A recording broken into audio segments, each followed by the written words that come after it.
GNT show is intended for mature audiences. Parental discretion is advised. Live long and prosper, bitches. Star Trek, The Final Frontier. These are the voyages of the GNT show. Our continuing mission, to explore Star Trek storytelling, to seek out new worlds and interesting characters, to boldly go where no show has gone before. Naomi Wildman. I was setting it up. Oh. Welcome to the GNT show, where obviously we have no script. Yeah, let's just get this puppy started. As always, the beautiful, the lovely, the high-booted, short-skirted, big-breasted Terry Lynn. That would be me. Admiral Shaw. She's badass. It's Ceridium. Good morning. It's Sunday on the GNT show. You know the worst part of this morning? It's not the getting up early. It's the fact they're making me wear clothes to do the show. It's time for coffee clutch. Strap on your helmets, boys and girls. It's gonna get rough. Oh, it's going to be one of those mornings. Let me put on my seatbelt, my helmet with the little blinky light on top. For safety. When we decided we were going to do the GNT show, Man. one of the things we said was no standards. GNT show does not go on the air because we're ready. It goes on the air because it's 9 o'clock on Sunday morning. Mike could have snapped by then and killed us both. Pain sticks for Mike, evidently. We have our production meetings on the air. Well, it's the best way to get you to adhere to things. Yeah, you've now set an expectation. That's the thing about the GNT show, is we set no expectations. I need more coffee. Wow, I'm trying to figure out whether or not I want to do general news or Star Trek news, and I figured this is out. Terry Fuck it. having a series of small It's news. strokes, actually. Boy, it doesn't take long for this show to deteriorate, Go does it? straight the fuck downhill. I don't always podcast, but when I do, I GNT. Good morning, everyone. Welcome to the GNT Show, episode 162. I'm Terry Lynn. Oh, Joe Lontrue, good morning. How are you all? There she is to my left, your right, wearing her Starfleet bathrobe, her yellow Starfleet bathrobe with her Lieutenant Commander stripes. It's Terry Lynn. Hi, everyone. And to my right, your left, there he is wearing just a dirty diaper, and I don't want to know what the hell that's all about. Ceridium. Blah. Yeah, just a little bit. Ew. Ew. Good So morning, Getty. I saw a commercial, and it made me think of our audience. Okay. Have you seen the Geico commercial for when you're in a horror movie and you make bad decisions? Yes. Oh, God, yes. The one with the chainsaws. Yeah, that's And our audience trying to lead us. I laughed so hard. I fucking laugh when the killer just like rolls his eyes. God, like they're the dumbest people ever. Geico, well played. It was. Good morning, special secret guest. What? No. She's here. There's my girl. Welcome. Good morning. Don't tell me you've been awake all night. Yes. Look how quick Matthew Anderson got that commercial up. I know. Oh, dear. She sounded like Golem there for a moment. Are you okay? I'm so tired.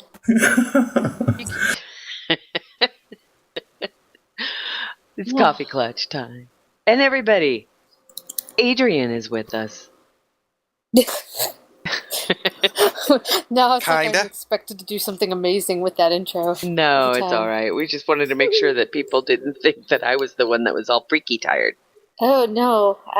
Freaky tired happens to anybody. It's true. It's true. It is true. Oh my God! So what have you guys been up to this week? I know, Mike, it's been kind of crazy for you. I've been traveling. Yes, you have. Look at the pride in his voice. I've been traveling. I've been traveling. Poor Mike got stuck last night with Alan trying to get him from the airport. No, that was not stuck. That was like awesome. I had a whole fireworks show to entertain me. I mean, when you guys invite a guest over, you guys pull out all the stops. Let me tell you. I mean, Start the show already? Is the show yeah. started? yes. I thought it started at 6:30 or something. No. Oops. It's 6, woman. Oh, dude. Oh, man. I could have gotten on earlier. I didn't even... sitting by my phone going, I need to sleep, but I must listen, but I need to sleep, but I must... But wait, if I can just hold out till 6:30 and then I get on... I didn't have to wait that long. No. Aw, man. Aw. Yeah, Alan was driving Sori home from the airport last night, and they decided to take the long way around because the Albuquerque Balloon Fiesta's last weekend is this weekend. And at night, they have what's called the Glodio, which is they take all of the hot air balloons, they inflate them, but they don't leave the ground. They just keep them on the ground, but they light them up. So they look like these big, beautiful light bulbs, you know? Well, the wind was up a little bit last night, so the Glodio wasn't able to happen, but they had a big fireworks show. And for some reason, I don't know exactly what it was probably just for safety. They stopped traffic. And I guess you guys got stuck on Tramway, right, Mike? I'm not sure what the name of the street was, but somewhere in... Were you coming down the hill? Yes, we were coming down the hill. If I push the button, it probably helps for you to hear me. So Tramway is a long highway throughout Albuquerque, and it kind of ends off at one of the pueblos, and it drops you down the side of the mountain. So they had a really good, I guess, magnificent view. That's cool. That's cool. Well, if you had to get stuck in traffic, at least you were entertained. Oh, yeah. So, shout out to Alan. What are you doing in Albuquerque again? I forgot. Drug running. We're going to use him as a mule.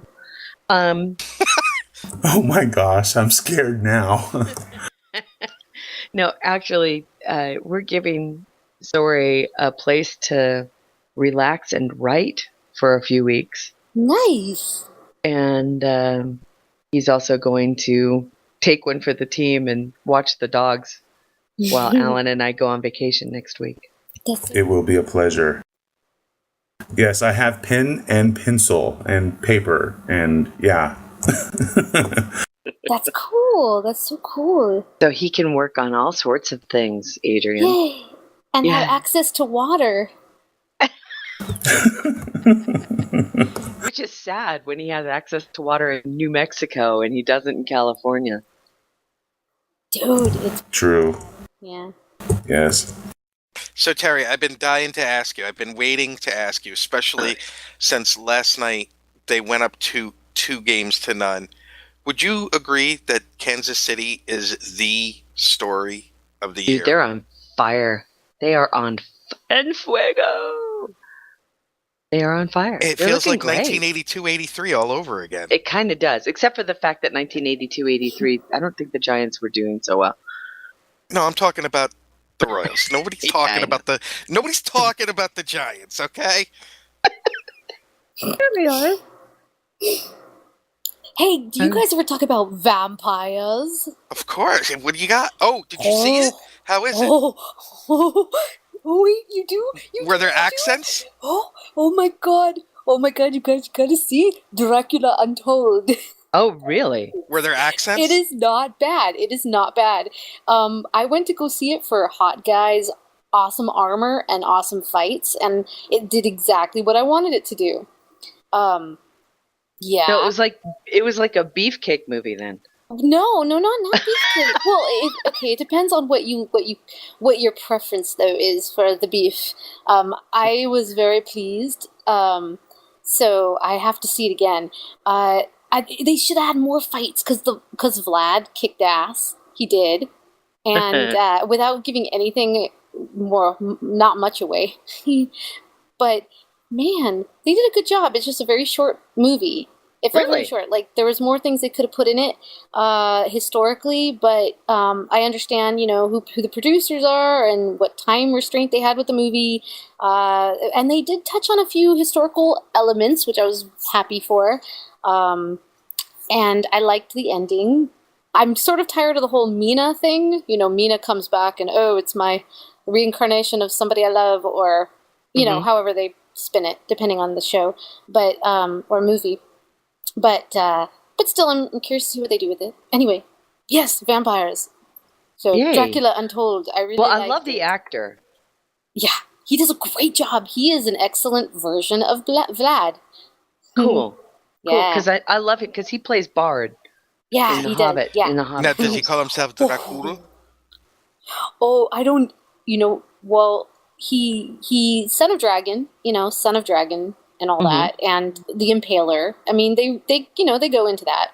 And then at some point he says calls himself the son of the devil, but it's really just throwing it back at one of the bad guys' faces. But not that he really thinks of himself per se as that. He's just anyway.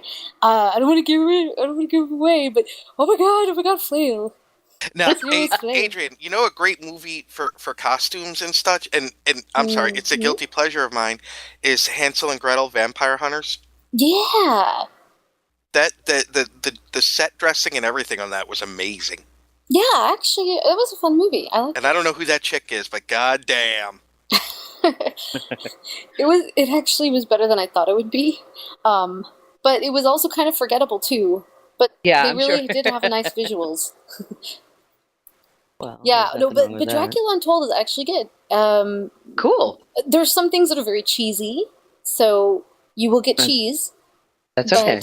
No cheddar, or what are we talking? Gouda? Blue? Gouda. Velveeta. Movie cheese. Movie cheese is Velveeta, dude. Dude, I'm having the best Dracula RP ever right now with a friend of mine. Oh my god, it's so cool. I know it's not like all like sucky romance stuff. It's a really cool story, and I can't like really tell people about it. So I'm going to tell the world, because of course that's the only way that I can do something is do it horribly wrong. But oh my god, I'm the best like Vlad RP ever, and my friend is amazing. I don't know if she wants me to say her name, but she's amazing, and people who know me could probably figure it out. Don't harass her, but cool. Like seriously, she's awesome, and we're getting to explore some really cool storyline and historical stuff, and really do some cool twists that we're going to turn into a basically fan fiction / maybe novel if we can write well enough. That's cool, though. We'll see. But yeah, it's like so. Yeah, it's kind of treading into the girly zone, but yeah. If you wish to come with me into girly zone, then you will see my flails.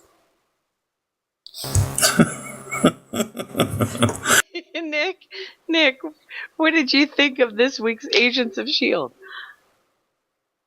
I'm sorry, I'm still trying to catch up. Me too. Yay for Sky's bangs. Loving Sky's bangs. Mm-hmm. Wow, don't piss off Fitz. Oh, I know. There's a whole new side to the Fitz man. I like it. I was like, that was good and appropriate. You would totally see his character doing that, right? Yes. Okay, Arrow premiered this week. Yeah, I saw your tweets. Mm-hmm. Mm-hmm. You loving that? Not at the end when I literally had tears. Aww.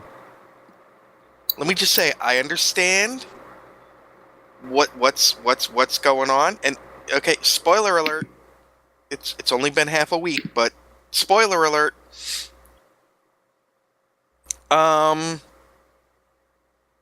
They killed Black Canary. Really? And it's I'm not sorry, like honey. it's not like it's not his like, favorite character. Yeah.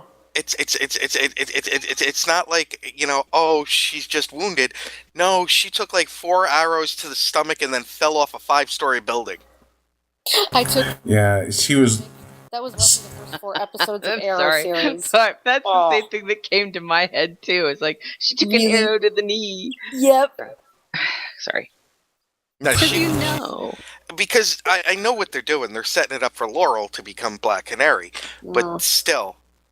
It was pretty gruesome. Yeah, and I fucking flipped out with joy and like jumped up and down on my bed when she came back because it was unexpected and it was very heroic and very awesome, and Sarah looked very Sarah, and I was all happy. And then 5 minutes later, I literally pulled a Kirk stuck in a cave. No! CW. I'm surprised I didn't hear it from here. It was, and all my Black Canary statues are staring back at me, and I don't know about your sorrow, but I feel you. Since I was like 7, Black Canary I don't know what it was when I was young. It was something about her always made me I always loved Black Canary, and I love the way they do her on the series. I thought they did it really well, but I guess this makes sense with Ra's al Ghul is going to be the big bad this season. So That's great. Did you see Sunsail's post? I'm not speaking to Sunsail right now. We love her. No, I'm not speaking to Sunsail. Whenever I see that particular picture of Kirk, I can't help but think, jazz hands. Totally. Midnight Shadow says that Gotham hasn't started where he lives yet, but it starts tomorrow. I recommend it. I have a friend who's kind of hooked on it now. She kind of really likes it. It's not bad. It's one of those where I keep... Bad. Yeah, it's not all I'm thinking is vampires. Sorry. No. I'm hearing things. I'll tell you, the best part of Gotham is the Penguin. Oh. Well, yeah, that was a surprise for me, but... Yeah. Well, he's chewing it up. Oh yeah, he's definitely having fun. Oh my god. Matthew Anderson, you're a dick.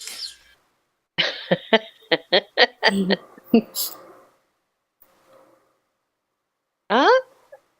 I lost him. I don't know. Well, Mike, did you get any writing done before you were leaving? Before you left, or 40 different projects? Oh, I've got a ton of stuff. I did start a couple new minisodes. I've got them outlined. I've started the first one for Starfinder. Just content to help fill the gap between episodes 4 and the yet to be produced 5. But 3 and 4 are done. Waiting on narration still for them, but that is really quick and easy to do. Let's see, anything else? I think I've already mentioned I finished writing the first draft of the Gaia project. So I've started releasing scenes that I've edited on the GNT forums. So check those out. Terry, you've been releasing heritage re-edits on the forums as well, haven't you? Yeah. Right on. That took a while to figure out how I was going to integrate. I was going to integrate the destruction of Romulus and Remus. Mike, are you? I'm sorry. Go ahead, Terry. No. What? Mike, are you pissed with Sci-Fi? No, but I know what Sun is referring to in the chat room. I was watching Z Nation because I like a little cheese with my sci-fi every now and then, and it's a cheesy episode. It is. Yeah, it is. And well, they were. I was watching Z Nation, and this week they decided that they were coming so damn close to zombie tornadoes, and it was like, please, anything but zombie tornadoes. Sharknado has already killed the premise to death. I don't need zombies in a tornado eating people. I don't want that. Awesome. Well, luckily they really didn't go there. Although there were zombies in tornadoes, but there were, How about a zombie Nami? This requires a zombie Nami. A zombie quake. Wait. What, Adrian? All I heard was Adrian say petroleum jelly. Yes. You have my attention. I was going to let it lie there, but you had to pick it up and run with it, didn't you? You have my attention, Adrian. Oh, I now my lips are chapped because I drooled in my sleep. So I got the petroleum jelly, which works better than chapstick. And then I was laughing and also being really tired. My lips were a little drier. So I'm like, I was just laughing about the zombie tornado. So this required petroleum jelly. That's what I said. And then I took petroleum jelly and applied it. Yay. Context is everything. Yes, context is everything. I think that is the title for this episode. Cheesy like Velveeta. But yeah, no, I was, Jeez, the first time, when I wrote Heritage, that was like back in 2007. I wasn't quite as prepared for the idea that the entire main point of my plot of the story would be wiped out when J.J. Abrams released a movie 2 years later. So I decided, well, somebody says, "Oh, are you going to rewrite Heritage?" And I was like, "No, I hate J.J. I'm not going to do it." And the problem is that after a couple more years of talking about it with my friend Derek, I had to come to the full realization that my story works better with JJ's plot points. Romulus and Remus being destroyed actually works better for the story. So I decided to go back and rewrite it. So that's what I'm doing. And I started it once last year, and I couldn't quite figure out how it was going to work towards this end that I had always had built up in my head. And it was hard for me to let that go. Have you ever done that? Do you write the end of your story first, Mike? I do not. I usually have it in mind, but there's usually so many twists, turns, and what the fuck moments going on between along the way. It's like I don't like getting, having that kind of restriction, but I usually know where I want to go with it.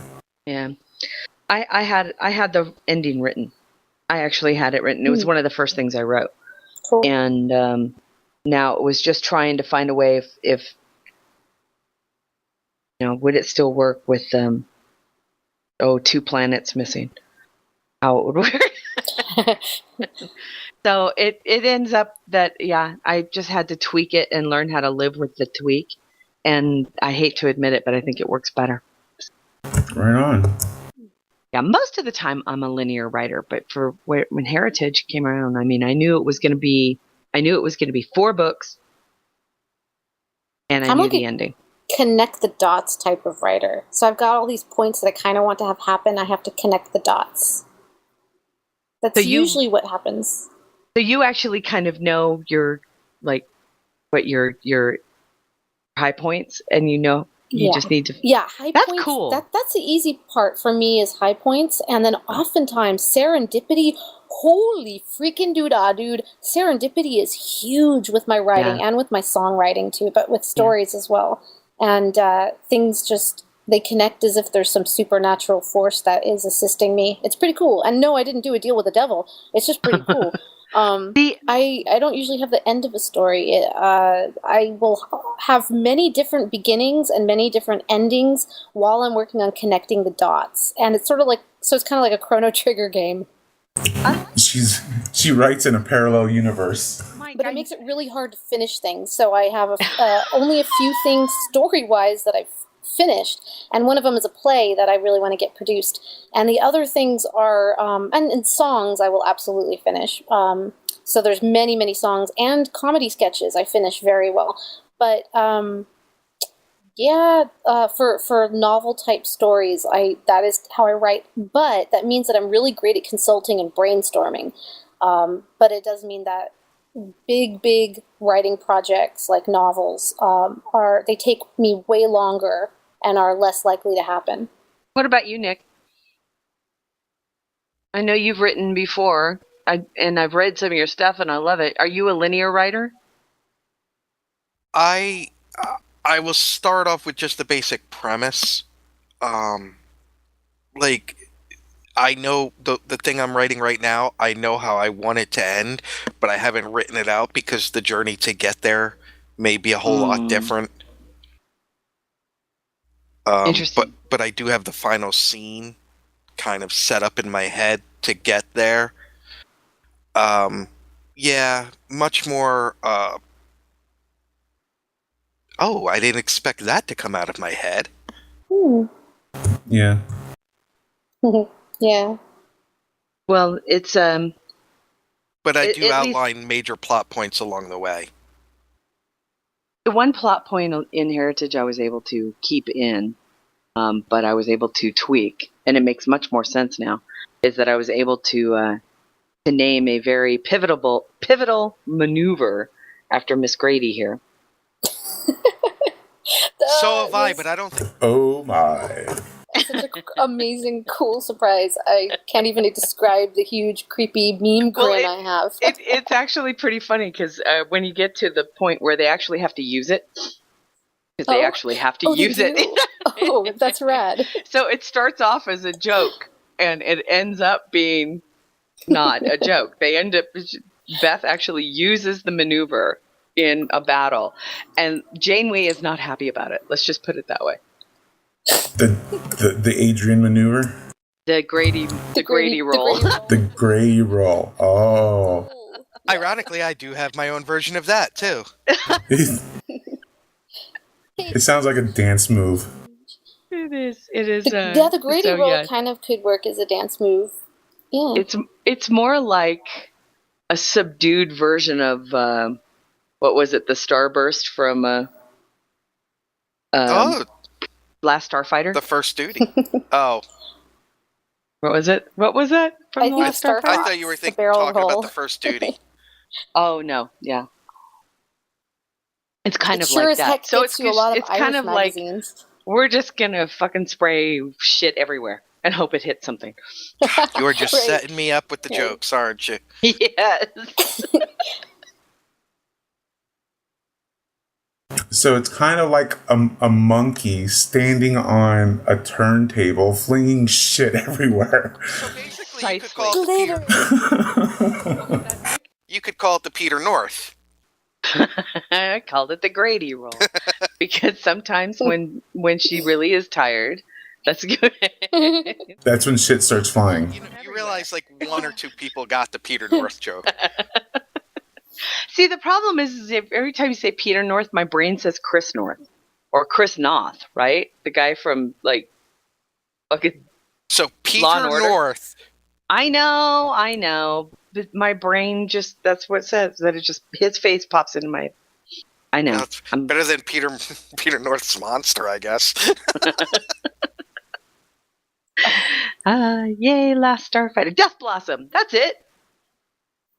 Thank you, Matthew Anderson. Oh, vampires. Yes. See, Chooch said Peter North drinks a lot of milk. Sorry. Yes, he does. Yes, he does. He does drink a lot of milk. He says that's a secret. Does a body good. Okay. What? Peter North Stud Club? Oh dear. Oh no. Do you know who Peter North is, Adrian? Why are you asking me that? Why me? Why? Why? Why would because you of do this that to reaction, me? that's why. No, but why would you do that to me? I like how Mike and Terry are just sitting back watching at this point.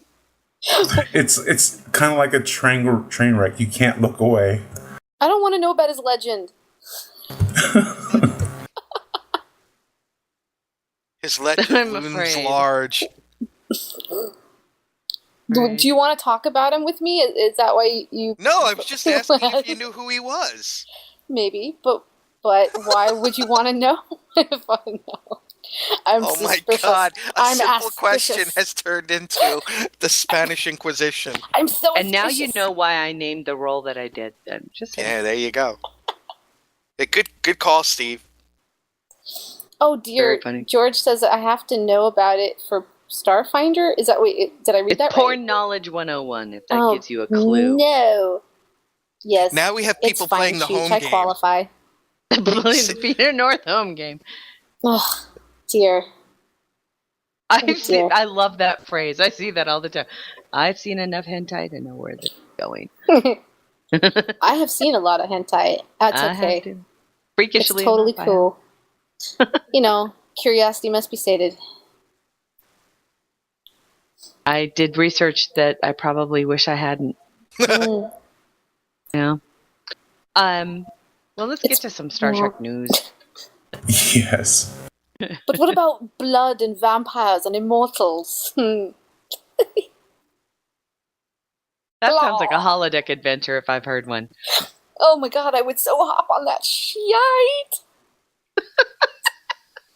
Dude, punch, do. Like, I would like a Vlad fantasy, please. Oh, thank you. Oh, computer.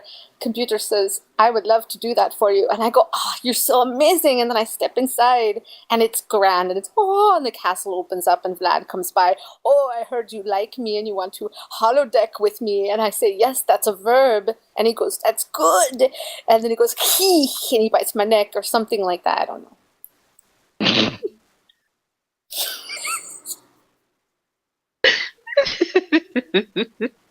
Would you like some Velveeta? That's what he does. He asks that. Sensei, I was like, what the fuck?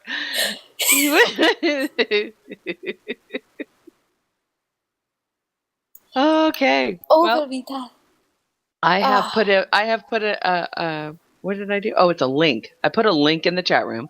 The link in the chat room connects you to a StarTrek.com article regarding the IDW announcement that 2 new photo novels are being released in Star Trek New Visions Cry Vengeance, and Star Trek New Visions are both being released. If you guys haven't seen these are really fun. They're taking actual photographs from the original series and kind of constituting them into new stories. And it's fun. It's very, very cool. So they will be released at $7.99. Will be 48 pages long. Oh, the other one is called The Doomsday Machine. So we're dealing with pre-existing stories too. So yay. You can find it at your local comic book shop when they are. Right on. I was thinking that the first image, the Cry Vengeance, was kind of looking a little Doomsday Machine-ish. Yeah, it was just kind of turned at an odd angle. But right on. There's an article I'm going to keep because I'm glad Adrienne is here because I want her input too, and I think it's going to be the impetus for the rest of our conversation today. But there's a few. We have a topic, and I want to make sure we haven't asked Dayton, don't we? We do. Yay! Oh, those chip-shaped bowls that have cheese in it. It's like they're telling you have to use it for chip dipping, or you're going to be going to like chip hell or something. I'm just looking at that picture that Just Pa posted. You are anal retentive, aren't you? No. Yeah. I just notice things and I make up stories. I just make up stories. Well, the Next Generation had a reunion at New York Comic Con this weekend. Did anybody in the chat room go to NYCC, or are you going to NYCC? Looks like it was pretty successful. David Mack and Kevin Dillmore have been there. Keith R.A. DeCandido was there. They had booths. Simon & Schuster actually had a booth at New York Comic Con, and Mr. Mack sat down and he actually signed books. Killed people. Killed people. And they gave away Seekers 2, and they gave away the new Section 31 book, which I thought. So is that what he does when he autographs a book? He goes, boom, you're dead. Dave Mack. No, actually, he keeps autographing the same book, and as he goes to hand it to somebody, he just chops their head off. There's dead bodies in front of Dave Mack. So it's like Highlander. There can only be one. Mm-hmm. Wow, that's pretty cool. I love it. And epic. I love it. Somebody write that. That's our idea. That's very cool. But there are 2 Dave Macks. Can you imagine? That's like a Twilight Zone episode, right? Where the writer writes a novel, and every time he kills a character, they really die. Be like a doll book. Well, isn't that what that Will Ferrell movie? What was the name of that? Where he was the fictional character who realized he was fictional and he was trying to find the author. Oh yeah, that's Stranger Than Fiction. Yeah. Yeah, that was a great movie. Never saw it. Oh, I love. Okay, now I have to say I love the movie because you said you didn't see it. That way, that makes you want to see it even more. Yes, absolutely. Has nothing to do with the fact that sometimes Will Ferrell crosses that edge with me. No, that was his. He's not Will Ferrell in this. He's okay. Like Will Ferrell being someone different. It is. Oh, that's cool. But okay. no, but it's serious, but charming and cute, and there's some funny moments. But yeah, it's kind of a serious movie, and it's cool. It's I'll really check that smart, and it's got Emma Thompson, which is why originally I watched it. I love her. Yeah. So you will love this movie because Emma Thompson is in it, or I think you will love it. Let's see. She hopes you'll love it. You may love it. I don't know. You could hate it. You might despise it. You might. You might just totally go off on it. It's true. It was kind of interesting. I saw this the article being posted on Facebook by Dayton Ward, and realized I hadn't jumped onto StarTrek.com in a bit, so I went over and took a look. It's an interesting article on StarTrek.com about the story behind Star Trek Timelines, which is the browser-based game that's being released in the near future, or not released. They're in alpha right now. I think they start beta sometime soon. I don't know. I have to talk to Kate.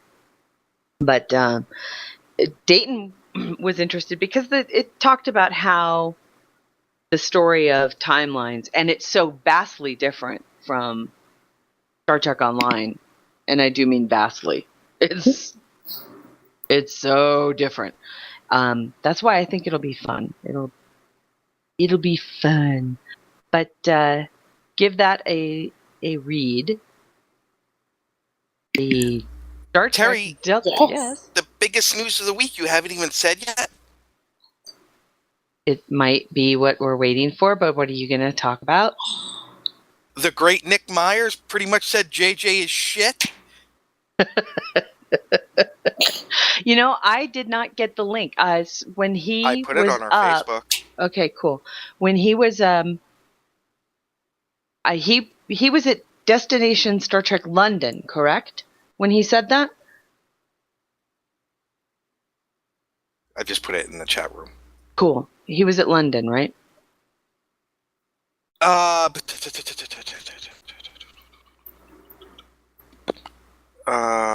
This is that damn article about how to turn Star Trek into the next Marvel. And I'm pissed that was the because I'm wrong like, article. Mr. Altman, please. No, that was the if wrong. you Yeah. listened to our fucking show, we would have said that 2 goddamn years ago, you tweet.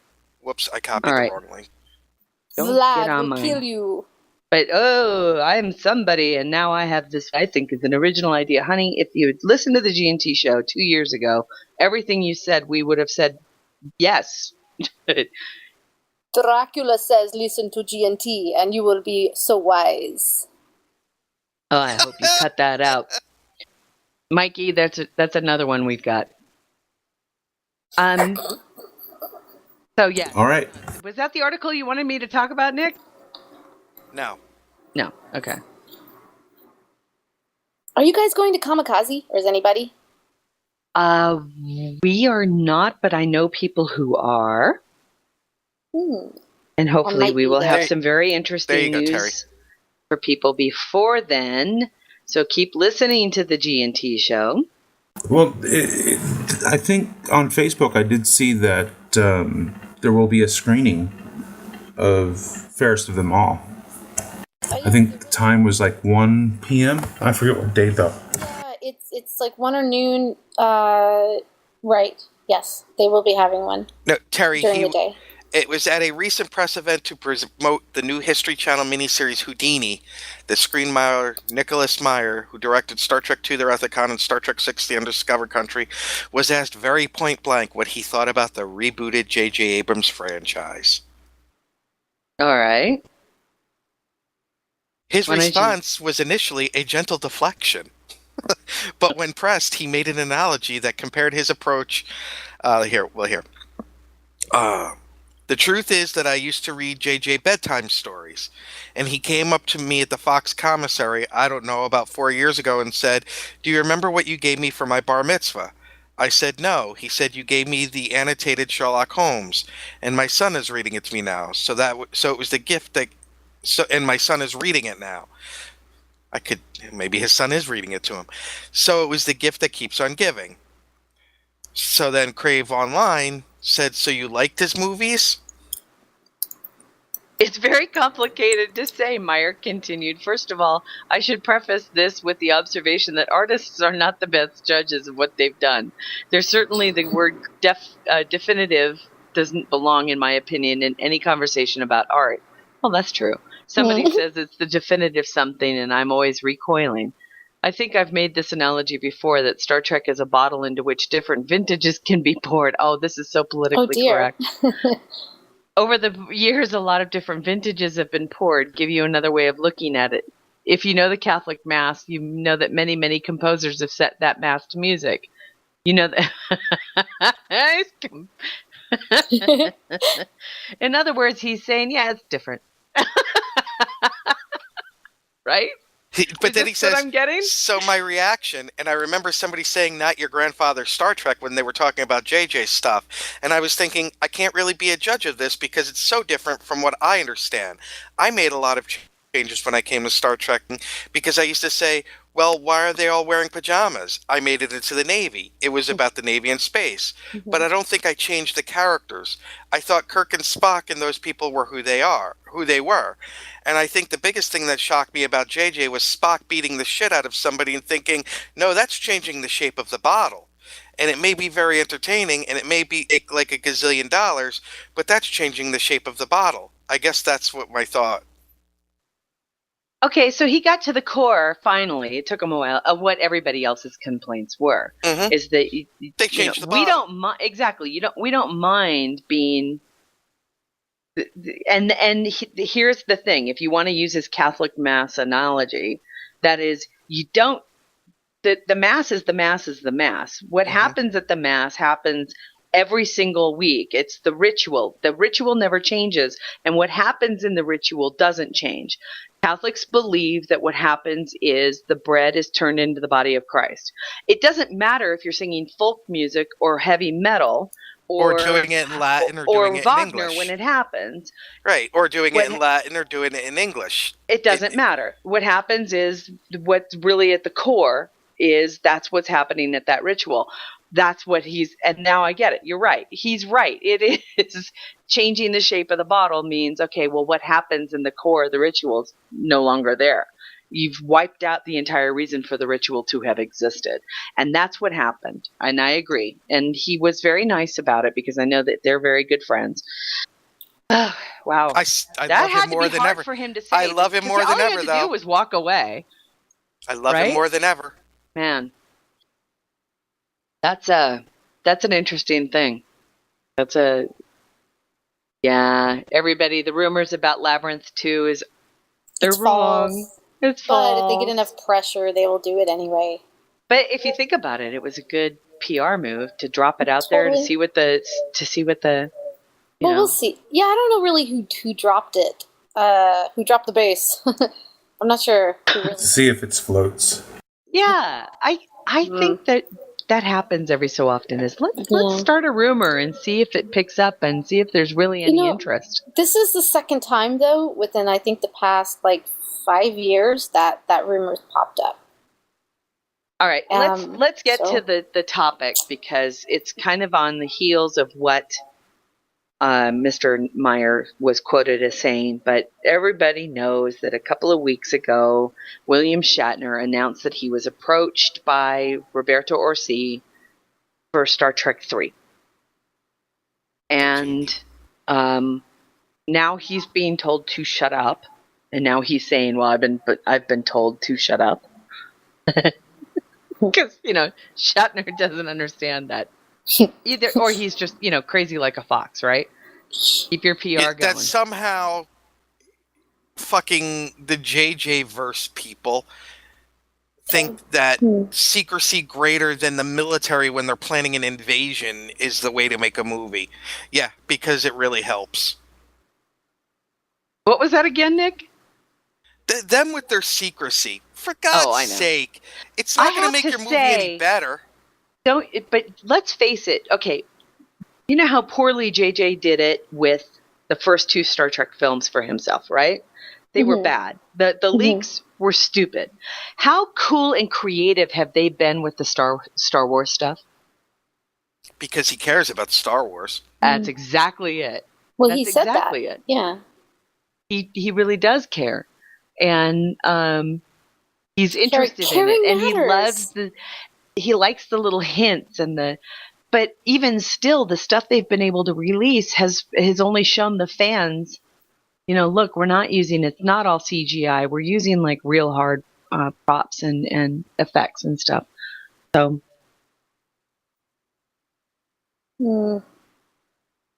Well, I miss Muppet Yoda. All right. And so sorry about that. As you can imagine, a lot of the things that are coming out right now is the idea that maybe Shatner will make an appearance in the next film, and whether or not that's a good thing. So I thought I'd bring it up and let everybody kind of touch on it here. Is there a way they can bring Shatner back into the film where it won't just be Velveeta? Well, I already told you how I think they should do it. Is that by pole dance? I think Oh my! just like have him be like a janitor or something in the background. Right. She snorted. He should have dressed like Stan Lee. Yeah, that's the crux of the of the idea. Let's see.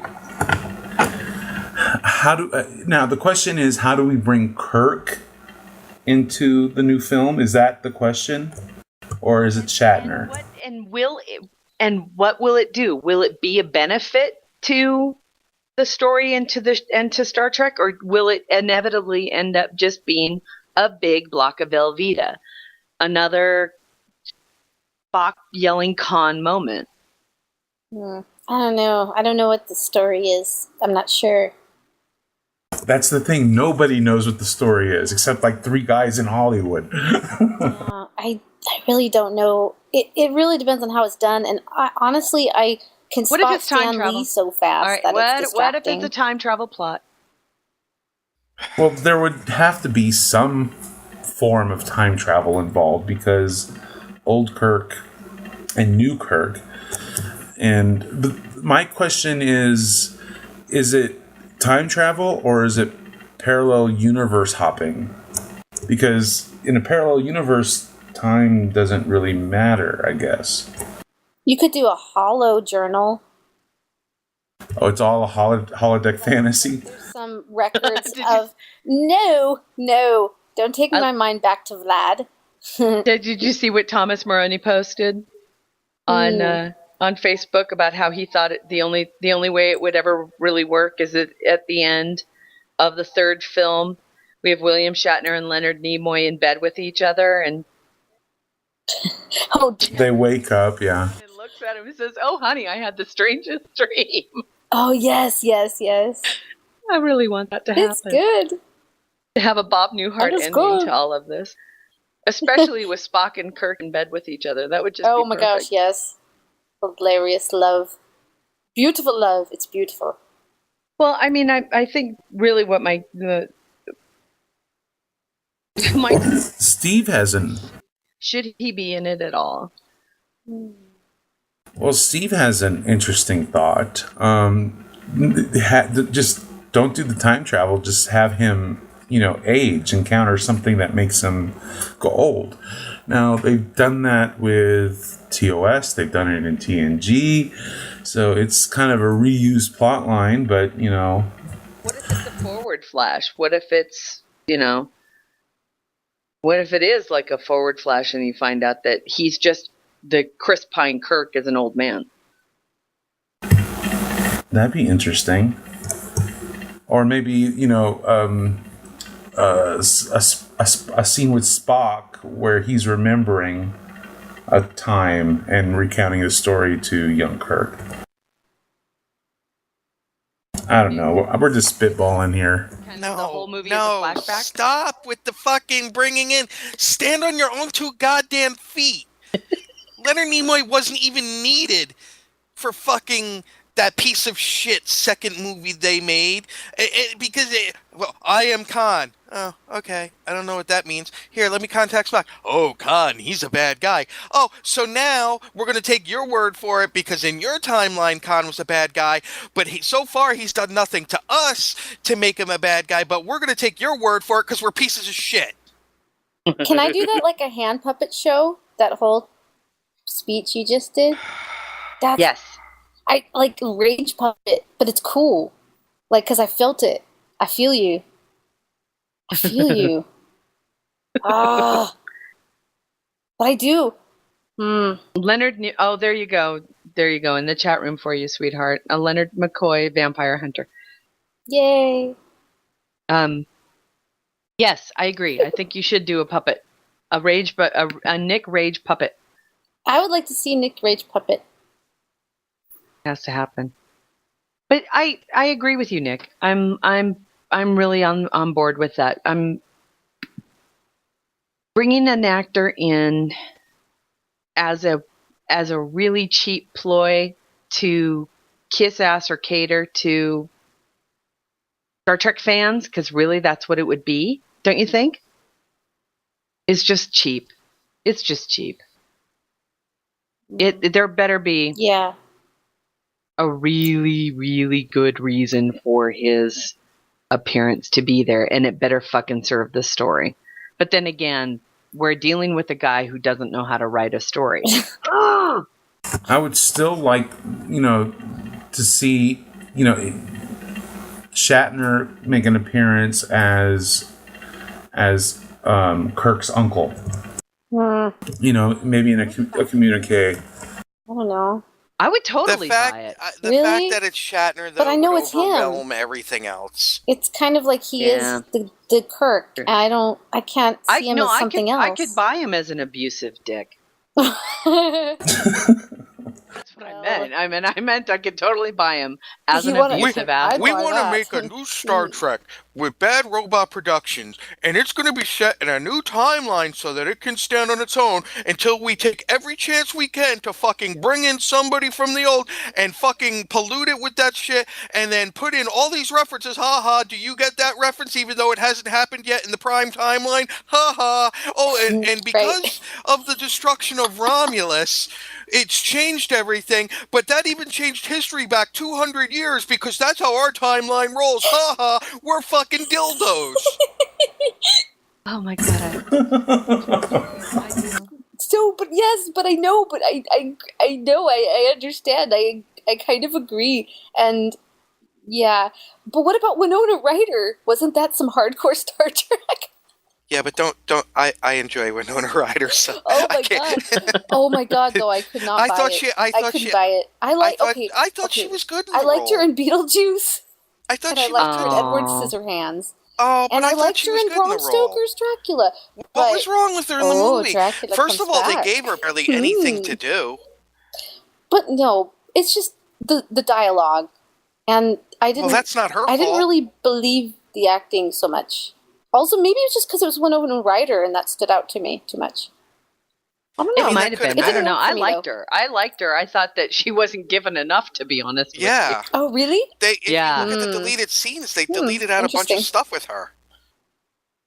Oh, that's deleted scenes. Okay, well, see, I wouldn't. Yeah. I can't. I just can't. I can't. I don't. Wait. I'm not even sure I own the movie. I might own one of them. I don't. I was given it as a gift. I haven't seen that. Yeah. I mean, I guess I could look it up on YouTube. I hadn't thought about it yet. I looked at bloopers, because bloopers are great. But I hadn't looked at deleted scenes. Oh, okay. Did everybody see the article that came out last week about Zoe Saldana? Which one? No. My God, I'm not even going to post the link. I'm not even going to post the link because it appalls me so bad. I feel so sorry for any actress in Hollywood right now, especially one that tends to get, action roles or something like that. She's an amazing actress. Are you talking about the skirts? Yes. And the fact is that that somehow she makes this comment to somebody else. What somebody picks up on this comment and they write an entire fucking column about her, quote, saying that she ended up slashing the cast and crew of Star Trek because her skirt was so short. Oh gosh, yeah. And it was the entire article. That's the only reason the columns, and multiple, not one, but many columns were written, was talk about clickbait. It was like, ooh, Zoe Saldana showed her snatch. Mm-hmm. I hate this. I was like, really? Really? Yeah, me want to kill. I want to kill. I was just like, okay, I had to vent on that. I refused to give these people clicks. That's all there is to it. Yeah. Don't even look it up. Don't even Google. Just take my word for it. They suck. Leave it be. So yeah. But yeah. Do we have an Ask Dayton? I really, really want to hear Dayton right now. We're seeing as though we're all ragey and shit. Sounds like an appropriate time. We do. Ask Dayton number 107. Dear Dayton, so pumpkin spice. It's every fucking where. Have you seen the pumpkin spice tampons? Where? Oh, no. Let him finish. What the hell is this shit? What will it be after Halloween this year? Why do they do this to us? What is it? What is the oversaturation mentality all about? Please, Dayton, help me to understand. Dayton's response. Oh, God. So, it's not just me. I swear I'm fairly certain I'd never even heard the term pumpkin spice used in any context prior to a few years ago, leading me to conclude that it probably was yet another fucking hipster thing designed to bring about the eventual fall of decent civilization. I'm not against pumpkins per se. I like a decent pumpkin pie as much as the next person, though I'll happily admit it doesn't necessarily have to be in the starting lineup for any holiday dessert offerings.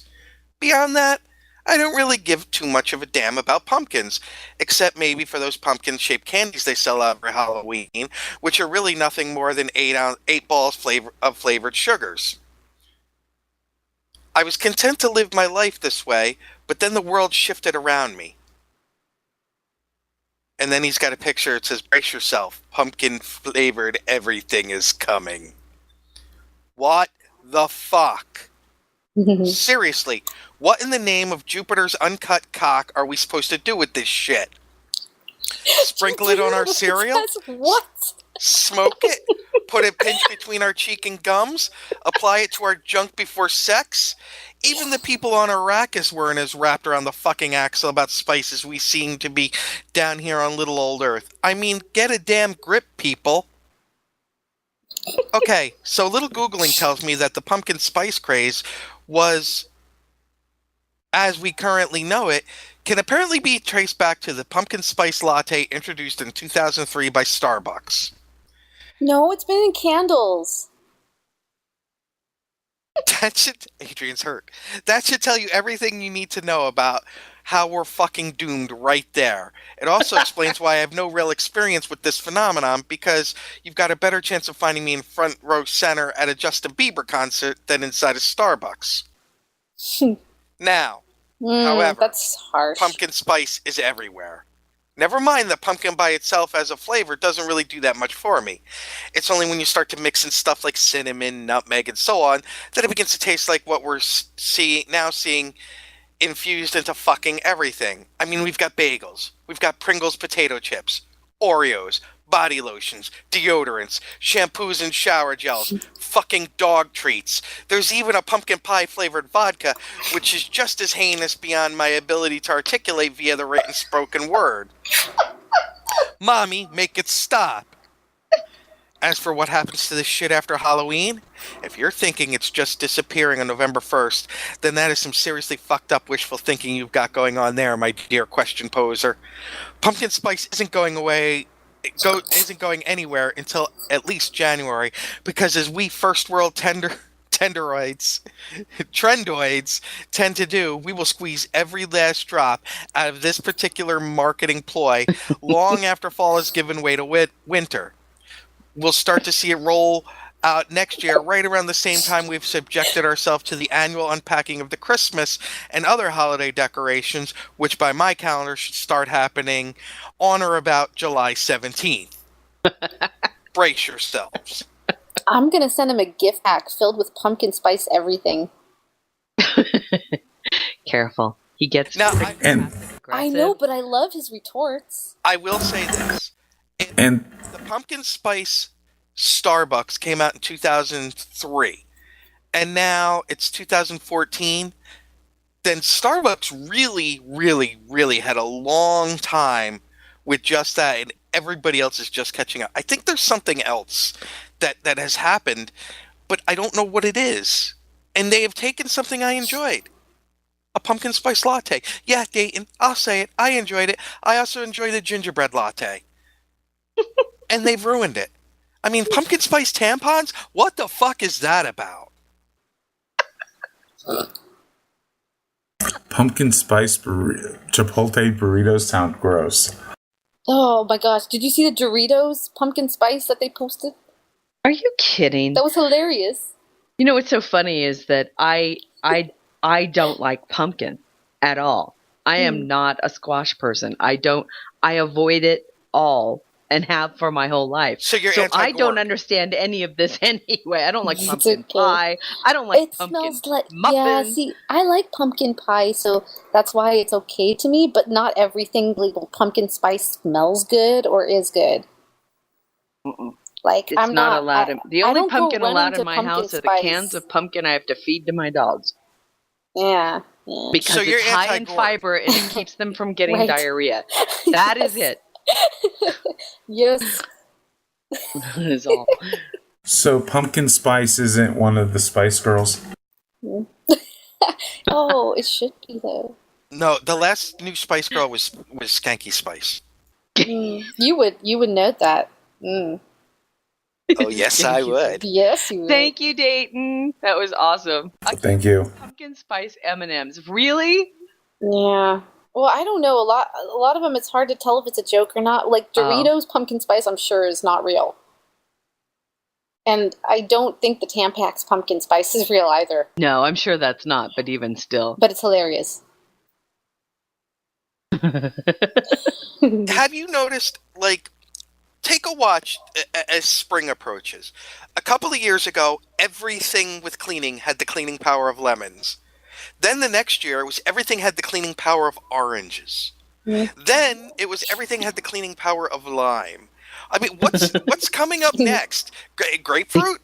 The cleaning power of They do have hydrochloric grapefruit acid. already, but they already have grapefruit, and then pomegranate, and then it'll be something like limoncello, and you'll get drunk while you Good call on the pomegranate. That's Yeah. true. smear it around. Pomegranate. That's the next one. I like to smear it. Wait, no, I was talking about limoncello, but even so, that's still even weird. limoncello? Yeah. Yeah, limoncello. That too. Yeah. Oh god, who's that hot guy son just posted? Oh yeah, you did. Yeah, you did. I have something to take your mind off pumpkin spice. She says, oh, "That's not David Tennant. I'll take it." Wait, is that David Tennant? No. Who is that? No. He Who looks is that? uncomfortable too. Like he's got a wedgie. He keeps trying to. That is himself out. really funny. Oh my God, Sunsail, that is not David Tennant. Really? No, I don't think It can't be. No, I don't. Yeah, I don't know. It could be though. I think that's from True Blood. What is he doing? Okay, but He's I don't watch True adjusting Blood, so his what is he balls doing? don't get pinched by those awfully tight pants. Maybe, yeah. I mean, that or like he's got like some minor. Well, do vampires get crabs or do they get mini vampires that chomp at them down there? Oh my gosh. Looking at That is such an existential question. Yeah, I don't know. They get bats. I don't even know what to do. Dude, with what my own happens? questions. What happens if they get bit by a flea? Do you end up with vampire fleas? Yeah, I don't know. Adrian, they get bats. They get bats? Yeah, they get bats. They don't get crabs. Well, yeah, It but looks like he looks once very you have piratey. vampire blood, you would kind of get some of their powers. So you'd have like, oh, that would be the worst. Like, I can't superpowered imagine that a crabs. vampire would have Oh, a man. cross on his neck. Well, some of them are cool. It also it depends on the lore. Yeah. Well, Adrian, by the way, speaking of vampires, I finished yes. Reign of Ash. Yeah. Oh, I loved it. Oh, that's so awesome! I'm so glad that you supported my friend and that you read it as well. and freaking A, that is just so awesome. That you did Remind that. everybody who this is and what the book's name is. So yes, Reign of Ash is, I believe it might be the first novel that my friend has published, and she is an amazing writer, a game designer as well, and I've been a part of the writing group, so I've watched the process of the story come to be, and she finally got it out there, and it's really cheap to buy. Not It's cheap like- story. like it's really three- cheap to buy. $3. It's, yeah. So, like, seriously, people that say they're broke, I know, could do this. I will give you the money to do it if you promise to read it, and you are that broke you do not have $3. But come on. It's a fun read. But yes, Nick. Cool. I described please it, and I pimp don't it. mean this in a bad way, as breezy. Cool. Yeah. But it's a fun read and a new take on the vampire, lore. Yeah, yeah. It's definitely, you know what it kind of reminds. Did you guys ever read the book called Vampires? It's by John Yes. Stakely. So it kind of has that fun That was vibe made to into it. the movie. Yeah. So yeah, the John Stakely book Vampires with the S as a dollar sign for a good reason, and it's a really entertaining book. And her book is it was really fun to read like that, and not at all like, I guess. I didn't find there to be any cheese in the story at all. No, not at all. And So, if you and were, she's not that type of person. if you were to look at it in like a comic book movie type thing, it's the origin story for a character. There you Oh, go. okay. Yeah. But there's lots of backstory to Project 15 and all of this, and I really like the reason Project 15 is named Project 15. I won't spoil it for anybody, but it's humorous. What is her name? The character? No, the writer. The author? It's Rachel Judd. Thank you. See, it's everybody's like, oh, that's great. Wait, what's And the name? yes, So let me Rachel see if I can find Judd, the link. I will Reign put of it up in Ash. chat. Sorry. Yes. But all right. Oh, no. Cool. All right. Guess what? There's actually some fun stuff coming up for Star Trek Online. Oh my God! 2 more days, everybody. 2 more days, and Delta Rising goes live. Yay! So the official trailer was released, and it was posted on StarTrek.com. And our friend Elliot Lefebvre over at Massively did a captain's log, and I'm putting that into the chat room as well, and got to touch on a little bit about the story that gets us into the Delta Quadrant in Star Trek Online. And what I love the most is that Elliot posted an animated GIF, however you pronounce it, I don't care. But either way, he got his barrel roll into the article. Oh, his little ship doing his little barrel roll. It's so cute. I like it. So everybody give that a read. It's coming out. Sweet. I don't think I'll. What was that, Mike? Oh, I was just going to say, I don't think I can play it until I get home. My laptop is crashing with Stowe. You forget where you're going to be, right? You're going to be here with an Alienware. Well, I wasn't going to assume. I was going to wait to talk to you about it a little later. No problem. You can sign on and play while I'm gone. Thank you. You're welcome. Can I sign in and play while you're gone? So sorry, Just we'll be kidding. able to play well. Yeah, no, he'll be able to. And I'll play unfortunately, as your characters, Mike. Oh, God, I'll log in and all my Klingons are wearing, like, pink fluffy bunnies or something. Kapla. Hello. How are you? Hello. Kapla. Welcome to the House of Sorry. You don't have to sound like that just because you like pink. Just saying. Oh, but But that's That is okay true. if you do. It's still sweet. I'm. So let me look real quick. So the Delta Rising. So that's out. I'm sorry. He rocks. Oh my gosh, David Tennant is so hot. He doesn't even know. Or maybe he does, but I don't care. Oh, please, he's no Barrowman. Nichelle Nichols was the lovely Nichelle Nichols was chosen to introduce NASA's Orion project in a new video. I put the link in the chat room for that as well. Very cool. And finally, some bad news. Stuntman Kim Robert Koski, who worked on Enterprise as well as a couple of other movies, including First Contact, passed away from injuries due to a motorcycle accident. For being So our hearts go out to his family, friends, and to the entire stunt community on your loss. Oh dear. What a wonderful guy and stunt hero. Yes. Wow. I know. Uh-oh. What? My Chrome just did like major hiccups, so I don't know if there's a problem with the stream. Will everybody confirm that we are still online? Can you hear us? Checking. Uh-oh.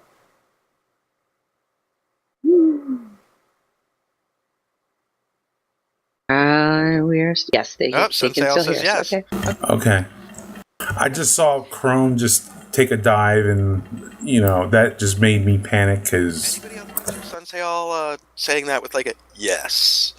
And we hear, we reach. We reach. All right. Oh, so dear. this Oh dear. This question from StarTrek.com: which captain would you most like to run into at a Halloween party this year? That's odd. Do you mean like if someone's dressed as the captain, or do you mean if it's like the real captain? I think they mean the real captain. Well, what would they be doing at around Halloween? That's pretty cool. And what would they gonna dress up as? Right, exactly. That's what I'm thinking. That's kind of where I wanted to go wearing? with this. Is what like, are the captains if you wearing? ran into Benjamin Sisko, who would he be dressed up as? Right. Oh, yeah. Huh. He'd be Benny Russell. You think? Lando Calrissian. Nobody would get it. Oh, don't shoot Nobody me. would get it. Kira would totally look at him like, who the fuck are you supposed to be?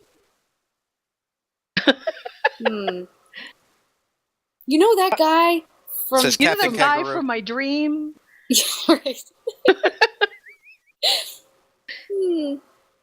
Well, So Quentin far, we've got Tarantino Captain can pull that guy Kangaroo, off. Captain Caveman. I think Ben Sisko would be like a lounge singer with Vic. You know what? I would like to see Captain Sisko show up as Shaft. Oh dear. From that ancient television show. Yeah. He's a bad mother.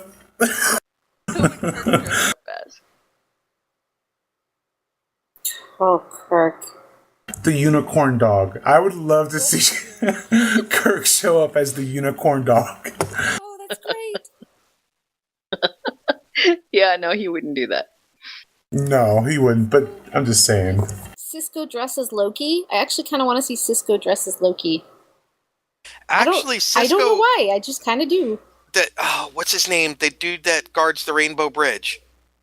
Heimdall. Oh, he's right. Yeah. Wouldn't he be awesome? Oh, yeah, he'd be great. Benjamin Sisko is Heimdall? Yeah. Okay, I could do it. We've lost Terry.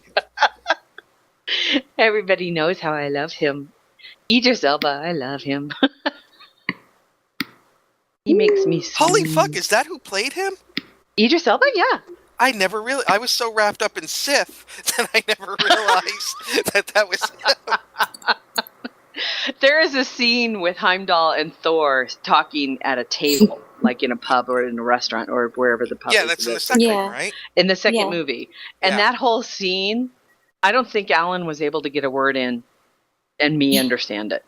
I was like these two beautiful men in this scene, in all of these Viking things. And I'm thinking, oh my God, they're throwing off some serious testosterone.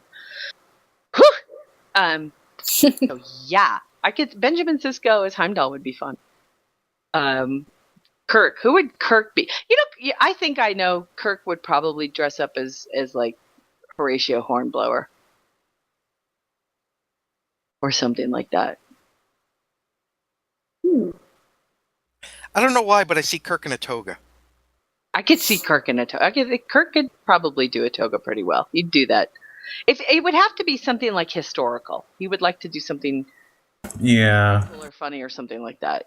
Now, but I would see Picard do the same thing. You know, it'd be a historical. Picard wouldn't be dressing up for Halloween. He'd be locked. Why would you say that? No, no. He would. He'd be Dixon Hill. Oh, that's true. He can. I could see him as Dixon Hill, but I can also see him, you know, doing something. I don't know, something historical, but I wouldn't know what exactly. I mean, maybe. He'd do Willy Wonka. He would not do Willy Wonka. He could do Willy Wonka. He could do. Sir Patrick could act as everything. Yeah. But Picard? No, he's way too stuffy. No. Picard does get crazy. He gets crazy in the holodeck. He could totally do Willy Wonka. Midnight Shadow says Picard as a Red Lobster. Wait, that's been done already. It's been done. Yeah. He did it well. Now, Archer would have to be Sam Beckett.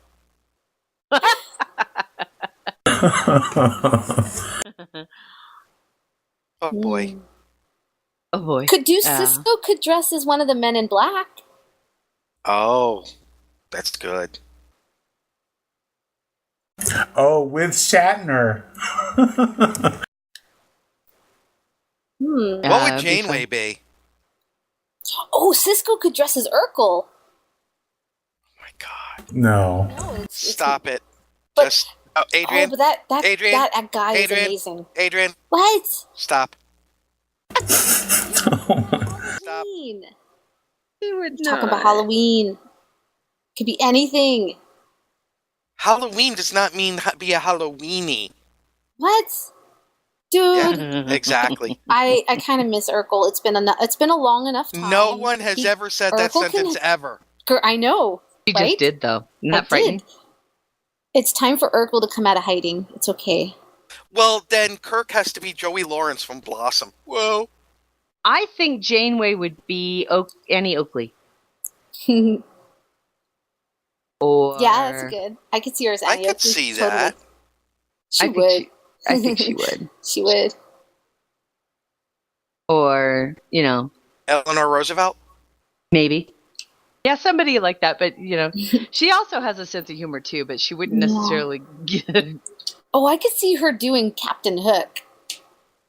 Although her coming out in Arachnia just to fuck with Paris and Kim would be funny. Yeah.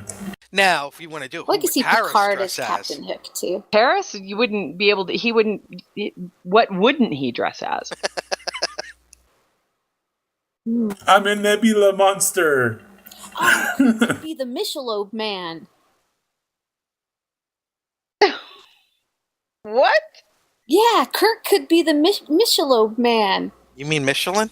The Michelin Man? You mean like the tire dude? The tire dude? The tire dude. Yeah. You mean the Stay Puft Marshmallow Man? Well, yeah, I was going to say the Stay Puft Marshmallow Man's cousin. Costume. Okay, let's go around the table. Instead of doing this, 5 characters from Trek that you would invite to your Halloween costume party. Because, like, Tom Paris, I would invite Tom Paris before any of the captains. Heartbeat. I would invite Will Riker. Michelin. Yeah. Riker would... Yeah, Riker doesn't care. He'd do it. I think Neelix would have to be my party planner. Lita Kevin would Riley. Be party girl. Lita's party. What about Kevin Riley? What was that? Riley? Yeah. Yeah. Riley, yeah. Take me home again, Kathleen. Yeah, but if you give him one too many, then he's going to try to take over the ship, and it's all going to be about him. Then I might as well just go for Q. Yeah, just go for total party chaos. Get Q. Q. Q knows how to have a good time. Hilarious at a Halloween. But only with Bashir. Yeah. Okay. Yeah. Right. The bromance. Yes. The bromance and the Kira Dax. Yeah. The 4 of them together. Oh, that would be fun. That would be hilarious. They'd show up in something Renaissance and completely incorrect historically. I think Phlox would totally get into it because it would be something new for him. Yeah. Oh yeah, if he's Mr. Adventure, yeah, he'd do it. I think Odo would be fun post. Oh my God, there's the unicorn dogging on Kirk. With Odo, he doesn't even need to change clothes. He just shows up. I think Odo post the relationship with Loxana would be cool. All right, I'm going to go out on a limb on this one. Compared to how he ended up, but early on when he was experiencing anything, Wayun. No, Shran, dude, Shran. No, Shran dude, I don't want anybody getting Tellarite beat up. Just because it was so politically incorrect. I don't want anybody getting beat up. Wouldn't he? Wouldn't Shran would show up as a Tellarite just to be politically incorrect? It's pretty slick. With a pair of Vulcan ears. Oh my gosh.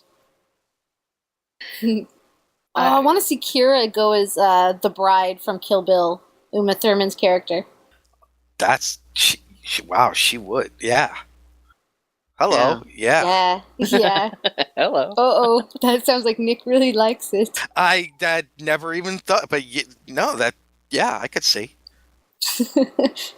You're welcome. I love it. All right. What the fuck is that? Good lord. The dog with the dog. yeah. Thing. He's rad, that's what it is. He's going space. Powered by Bud Light. That dog Blood is Light. ready. I said Blood Light. I pulled an Adrian. space. Blood Light. Bloodlight. The Michelob Oh my man. God. Michelob. Who put the unicorn thing on Kirk? That's just too funny. That was George. Make me laugh. Matthew Anderson, you're right. If she showed up as Mrs. Columbo, that would be funny. Janeway. Meta again. Oh. Odo is Dago Red. Oh, very cute. You'd invite him. You'd invite Morn. What would Morn show up as? He'd probably come as one of those crazy, like, adult costumes that's, like, either a frat party joke referring to sexual orientation or genitalia. No, he'd come as Norm. No. Oh, well, he could. But I was just thinking, because the guy apparently knows dirty jokes, and he's, like, the life of the party, but we just, apparently can't speak his language or something, so it's a mystery. But to the characters on the ship, they know what he's saying. So I'm just saying, maybe he's like totally all go for it with like the most horrendous, ridiculous costume you can find on the rack. So I have a question for you. Now that we have a creative type amongst us, another creative type amongst us, Miss Adrian, we need ideas. It just so happens that we have some items. Sorry, we said Ward's costume would be foreskin. That was funny. I was trying to listen to Terry. Why'd you do that? What the heck is that? What is it even gonna look like? Well, we have some items we would like to give away as prizes to our listeners. Sweet. We have a wonderful signed poster from Mr. Larry Nemechek from Destination Star Trek London that was obtained by Mr. Our wonderful correspondent, Steve, and Midnight Shadow. Thank you so much for everything that you did for us while you were in London. That was great. And also, we have a couple of books. I have a copy of Star Trek Vanguard Declassified by Dayton Ward, Kevin Dillmore, Marco Palmieri, and David Mack. I also have a copy of Star Trek Myriad Universe's Shattered Light, with stories by David R. George III, Steve Molman, and Michael Schuster, as well as Scott Pearson. And I also have a Star Trek Collections model of the Enterprise D that I would like to be able to give out as one of the prizes for our listeners. So if you've got ideas on certain kinds of contests that might be A contest to guest our to suggest our next contest? Is that what we're doing? The Enterprise D. Yeah. I have an idea for that. Whoever can send me the most amount of cash, I think, should get the Enterprise D. Yeah, that's not going to work, Sick honey, and because it's sitting in twisted. my I house. love it. Well, I'll tell you who it was. By the way, I already picked up the Hallmark ornaments this year. Oh. Oh yeah, you're on it, huh? I hate going to the mall, so if I can avoid it, totally, I do. And we just happened to be there. And this year, believe it or not, the ship of the year is the Vengeance. It's okay. It's not. I like the ship. It's just whatever. I can't. It's part of the series, so I have to keep it. And then we got the. It's okay as clearing up VD is okay. It's that I don't hate the design of it. It's just the Vengeance. You know what I mean? Clearing up VD is amazing. It's the vaginal drippings of the Star Trek universe. But the other one is from the original series, and it's the Horta scene. But it's very funny because it's one of those sound ones. So when you push the little button, it's Bach. Pain. It's so funny. I was like, that just reeks of Christmas, don't you think? Well, Jespa had posted that Jen Ucelis just announced that she's going into the studio to record second takes on some of her songs, and I want to say that although I do not have it in my hot little hands yet, I will have a copy, an extra copy of the Klingon Pop Warrior CD. And so there will be a contest for that as well in the near future. So just keep that in mind as we're suggesting contest ideas. Sure. Well, yeah. So if you've got ideas on contests you think that you would like to participate in, not all of our listeners write. So I don't want to make it all about writing a piece of fan fiction for our forums. I don't want to make it just chance. I want people to kind of put in a little effort. And whether that be something unique like an audio something or other, or maybe a mix, an audio, writing, or video, anything. I don't know. If you got ideas, that would be great. Don't forget, we got a couple of books. We have a wonderful signed poster. I have some nifty things from the Loot Crate that I'd be happy to. I'm sorry, Cisco would go as Buck Pakai. I just thought of that. Bravo! Ah. Yep, he would. Sorry. Yep, you're right. Well done. No, it's pretty cool.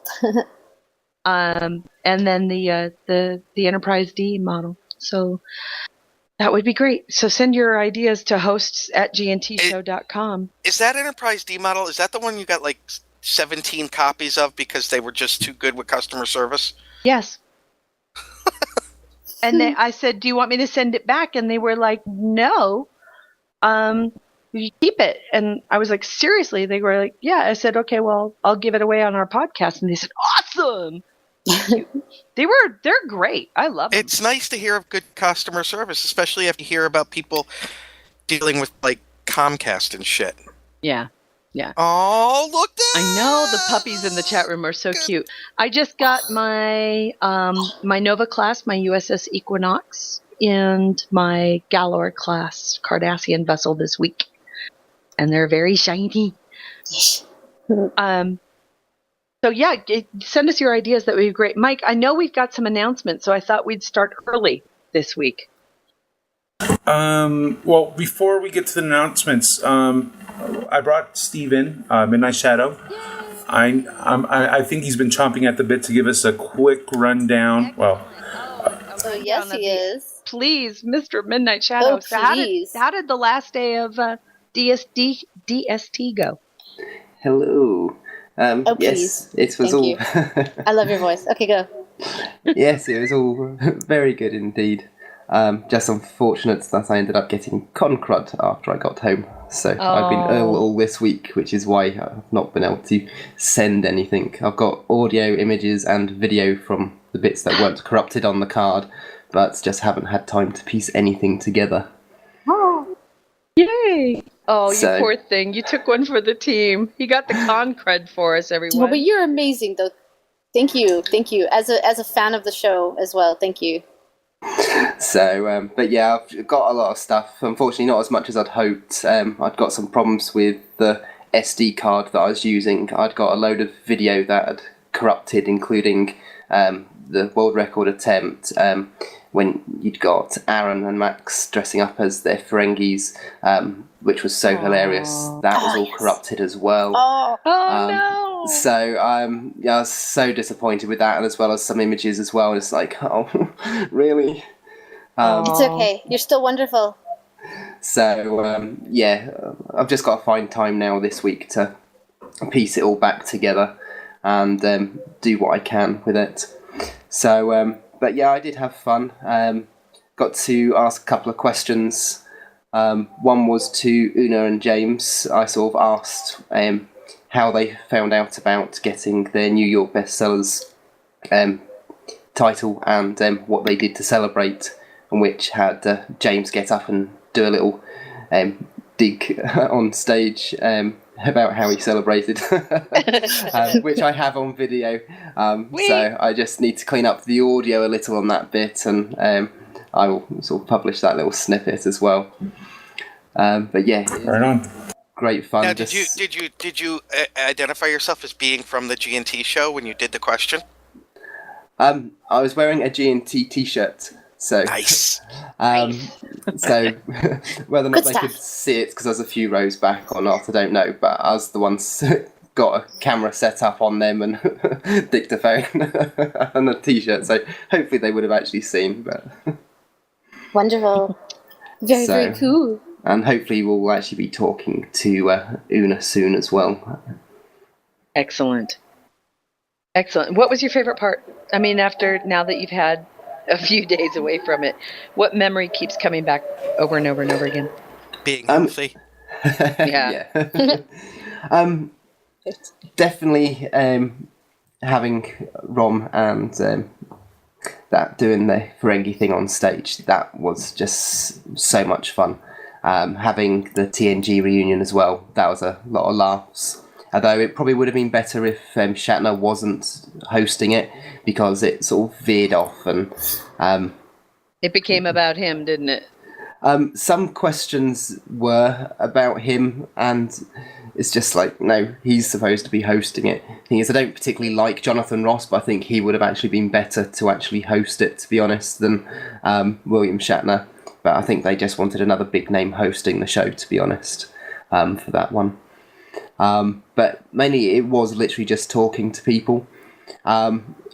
Sort of, I had gone there with the hope of actually sort of doing sort of the Lipton questions to people, but the problem is because so many people were moving around and trying to take photos, there was never one place you could just talk to someone, because when you were talking to people, you're always sort of shifting about.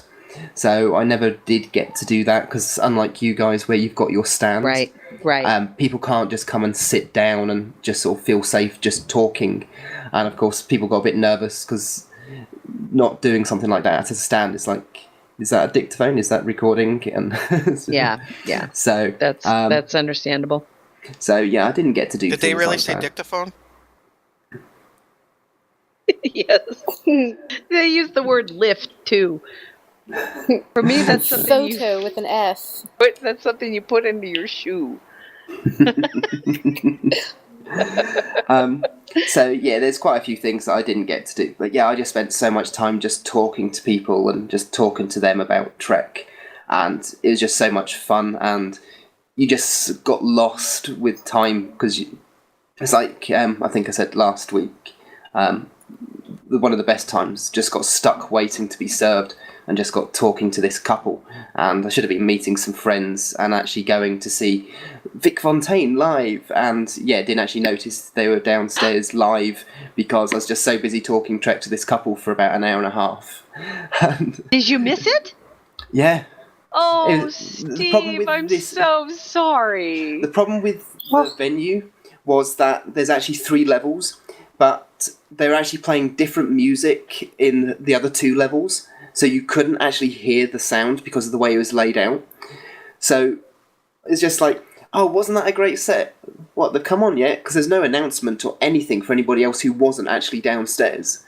And yeah, so I missed all the performances. I caught the very last bit of Tim Russ, but yeah, I missed the other performances, and it's just like, oh, bugger. No kidding.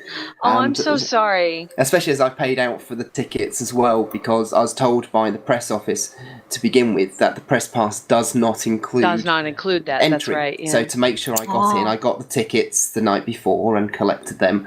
And yeah, on the press pass when I did get it, it says allows you access to the parties. It's like, yeah, great. So, but no, I just spent so much time talking, and because of the layouts, I sort of missed them. So I was sort of a bit gutted about that. But no, it was just so much fun, and sort of us talking to people about Trek and about what we do as G&T, because a lot of the conversations headed towards storylines in Trek, and I sort of covered sort of what we do as G&T and the book club and all this stuff. So hopefully we've got a few more listeners from Destination Star Trek. So welcome if you're now listening. And yeah, it's just a huge amount of fun just talking Trek, because you don't often get to sort of just geek out with other people, sort of people at work. There's a couple of people who like a bit of Trek, but they're not into Trek sort of thing. So the conversations you tend to have just tend to be basic. But yeah, it's just fun sort of talking Trek. It's what I like about sort of the Trek podcasts, and that you just talk about what you really like, which is Star Trek Online, and yeah, you can just talk for hours. Very cool. Right on. Thank you, Steve. But yeah, as said, got a signed print from Larry Nemeczek while I was there, because I sort of helped him out with something. So it's actually, instead of being a Trek print that's signed, it's actually of the Divine White's Introduction to Hollywood. So it's of Larry looking a bit sort of crazed with a can-do button on. I just thought that'd be a little bit different for the listeners. So very cool. That's wonderful. Right on. I'm glad that you, and thank you again for all of your work on our behalf in London midnight. It was very, very much appreciated, and thanks. That's all right. So as I said, it was just a lot of fun. So. How typically British. Of course. Would you have it any other way? Mikey? Yes. Let's see. Our fundraiser is still ongoing, so if you can help, if you can share, if you can't, just help us get the word out. Let's see. What other bits of news? You're posting some of your work over at the G&T forum. Yes, I've got 2 scenes for the Gaia project posted there. Jespa, she's always posting her stories, so there's a ton of stuff there that you can check out if you haven't yet. And then Terry has her heritage re-edits, so check those out. All in the G&T forums. Next week, I'll be gone for the next 2 weeks. So the 19th and the 26th, Alan and I will be on vacation. The 26th, Nick, I don't know. You don't know? I may not. Okay. I'll be up in the northern office celebrating my birthday. That's right. Okay. Well, I have invited a few folks to come and keep me company on the 26th. Adrian, you do realize that was the date that I had asked, not for this week. Okay, just making sure. Open invite. That's right. Yes, but I was hoping that she wasn't getting the 2 mixed up. So. What did you say? She said her mom's an open invite. I don't know. Oh my gosh. Disturbing.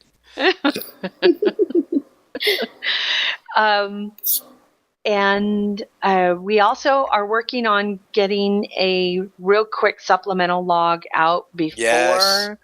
So you know what? I was thinking, you know what, Mike, Terry, we need to talk about that after, because I had an idea. Yes. Oh, good. Okay, good.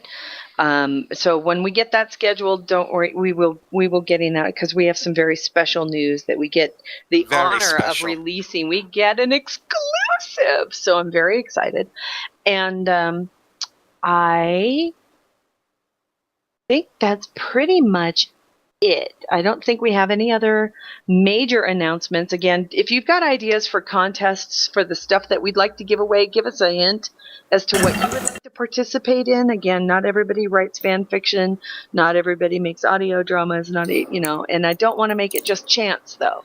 I would like to have people... I'll have a forum post created where people can throw us ideas. And for everybody who sent me their request for the Hololita Doff, I swear I haven't forgotten. I have a big list of them. I have like 200 of these things that I need to give away. So I have not forgotten about you. I swear I will get those codes to you. And if you still want one, you can still send one in at thehostsandgntshow.com. Just send me a request and you'll get one. That's what happens when the people at Cryptic hand me a big thing of saying, we can't use these anymore. You do something with them. Did Jesfa put in her vacation request to any of you? Because I don't remember seeing it. Yes, she said she gave it to me. She will not be present one day. I wonder, Jespa, are you going to be at this? Oh, you'll be on Long Island. She'll be in Long Island. Well, that's just ducky. Well, slap my ass and call me Judy. I'm going to be in Florida. So, I've got an idea for a competition. Oh? Oh, Steve's still here. What about recreating the G&T logo or something, where they take a photo and they send it through to us? Out of anything, Trek or not Trek, just be creative. Oh my gosh, that could be scary. Well, then we would have to your say, own interpretation of the G&T logo. Yeah, make it family friendly. No, we can't. No, I know our audience. There's some now. I don't want to see it.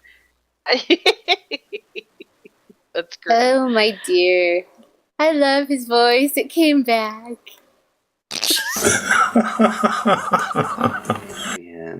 Stop, but don't. There you go. All right. We've got to get fucking Kuroji on here one week with Adrian. Yeah, she would turn into what's her face from Fish Called Wanda. Yeah. Oh God, yeah. Okay, I think that does it for this week's show. Join us next week. I'm not sure who will be Miss Adrian, if you are available. I'm not sure who will be stepping in for me, but I will see you guys in a couple of weeks. But the show is due to go live next week on the 19th. That'll be episode 163. Yep. Have a great one, you guys, and we'll see you next time. Bye. Kapla. Joel Untrue. Music for the G&T show is provided by Warp 11, Grethor, 5-Year Mission, and Andrew Allen's Smooth Federation. G&T Show is a Busy Little Beaver production.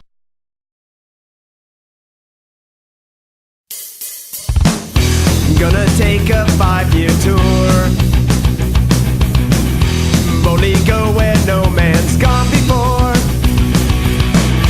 Gonna travel to the end and make new friends.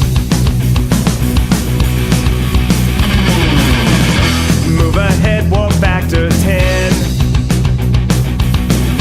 Put a mini skirt on my yo man.